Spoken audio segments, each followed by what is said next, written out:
Core-Tex, I am excited to share with the Gray Institute family some of the applications that are in alignment with how you guys think and how you guys learn and how you guys address the human body.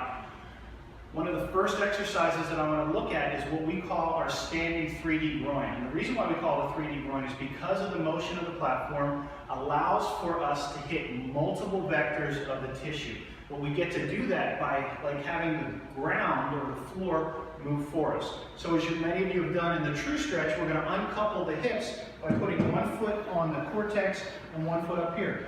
Incidentally, this platform does fit inside the true stretch if you wanted to get some higher handholds and still put your foot up on the step that's inside there. But notice what I've done is I've put approximately my 4 foot on the logo, and that just gives me a little bit more motion back. And what I'm going to do is uncouple the hips with this leg elevated, and I'm going to lean into it, keeping the platform still floating till I feel some pre-stretch. We describe this as taking the slack out of the tissue. So I have some stretch going on in my hip right now. Little, medium, a lot, we define it as about a medium.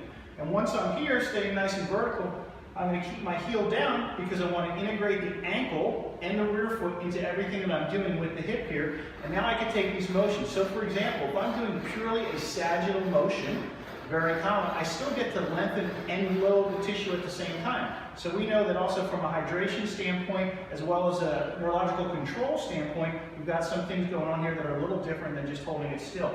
But I can also say, if I'm somebody that's limited in internal rotation, I can take that platform and again, pre-stretching the internal rotation and then go sagittal plane again.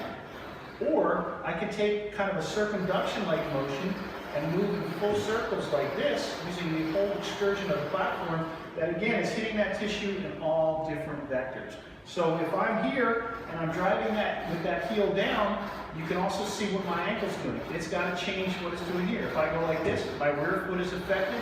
If I go like this, my rear foot is affected again too. So I can take this and completely externally rotate. So now that the tissue most affected is more of my inside front butt, right? Well, I go this way and hit some of those angles that way.